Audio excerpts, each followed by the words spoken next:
The Cam Thomas situation is getting out of hand. How is one of the best scoring young players in the league not signed yet on a team that has cap space to sign him? Look at his numbers last season, averaging nearly 24 points a game, shooting 35% from 3 and 44% from the field goal. Cam was the 27th overall pick in the 2021 NBA draft. And ever since joining the Brooklyn Nets, he has proved to the league that he could be one of the best scorers in the NBA, and he could one day even average 30 points a game in a season. But despite Cam being an amazing scorer, there is something about his game that makes the Brooklyn Nets not want to risk it all on him. Unbelievable. Cam Thomas puts up the scoring numbers, but is not worth his target salary, argues NBA expert. This is the contract they offer, the $5.9 million qualifier that of course he has right now as a team option. Even though Cameron Thomas is scoring nearly 24 points per game, that's of course similar numbers to an all-star player, the Brooklyn Nets are clear that they don't believe he's worth it. This is how much Cameron Thomas is expecting and demanding, $30 million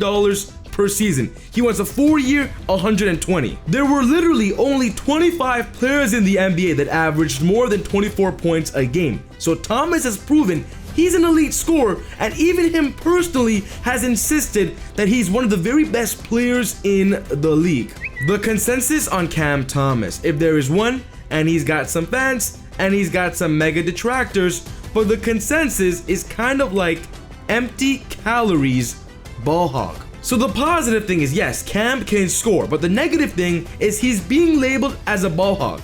And with that label, teams don't want to invest in a player that doesn't think about getting the other players involved. That is simply why Cameron Thomas can average nearly 24 points a game, simply because he takes the most shots on the team and he's not going to pass to his teammates. Look at where Brooklyn was in the standings last season. They didn't even make the playoffs. They lost 56 games. So even though Cam can score, if you're not winning, then what's the point? An all-star player doesn't just score, he does other things on the court too. And Brooklyn is stating that Cam hasn't proven that yet. He was 22nd in field goal percentage, he was 23rd in rebounds, he was 22nd in assists, he was dead last in steals and dead last in blocks. I think that's just a very simplified version of what you just said.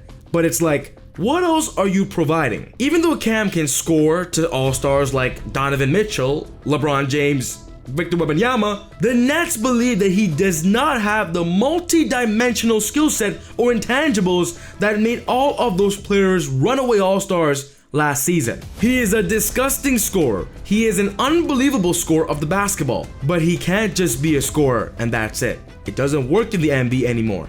It just doesn't. So things aren't looking that great for Cam Thomas right now, and he finally responded about what he's most likely going to do.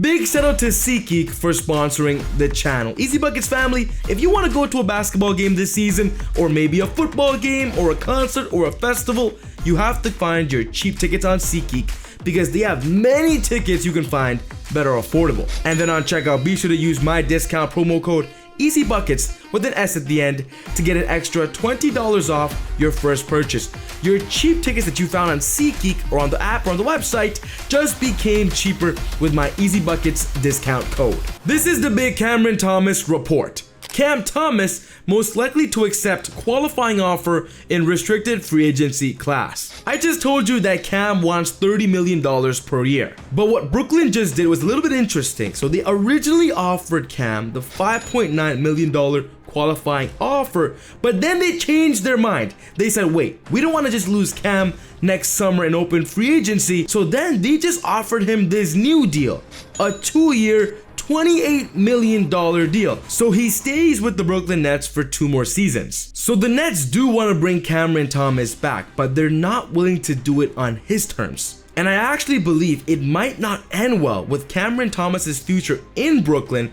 if this is the scenario that they move forward with. It's as simple as this. The Nets have the money to pay him $30 million a year, but the fact that they're not doing it, it just shows you that they're not really investing in their young star. Like, who remembers when Kyle Lowry was on the Memphis Grizzlies? We all know that Kyle Lowry got drafted by the Grizzlies in 2006, and then of course when his contract extension came up in 2009, he made it clear he wanted to stay with the Grizzlies.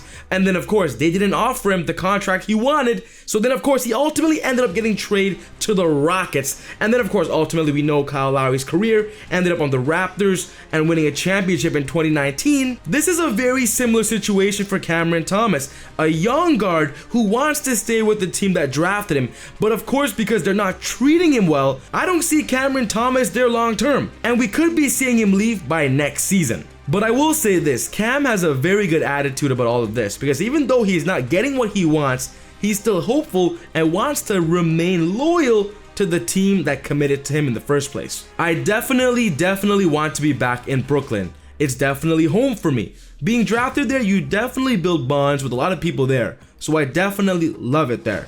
But at the same time, you have to do what's best for you in the business aspects, so I have to play that by ear.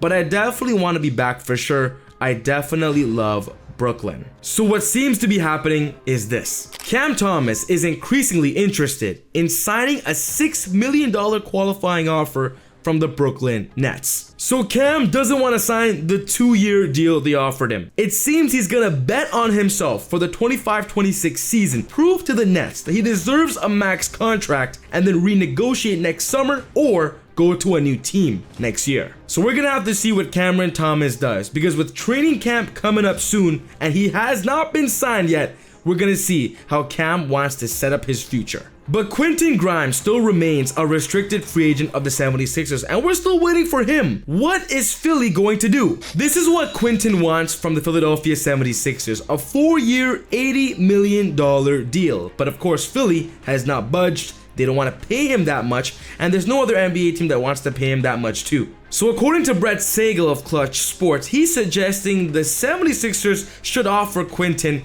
a 3-year, $45.7 million deal, and he's going to accept it. Similar to Cam, Quinton is one of the younger guards in the league that can score lights out and has a lot of potential in the NBA, but of course he needs to have a team that's going to bank on him. He's been moved around the league for a bit, from the Knicks to the Mavericks to of course now Philadelphia 76ers, so he hasn't really found his home yet. But I believe with the amazing season Quinton just had, he's proving to the league that he's worth the money, and if Philly can get him on this 3-year $45 million deal, it would be a steal, a bang for the buck. So I want to know your thoughts. What is going to happen with Cameron Thomas? What's going to happen with Quinton Grimes regarding restricted free agency?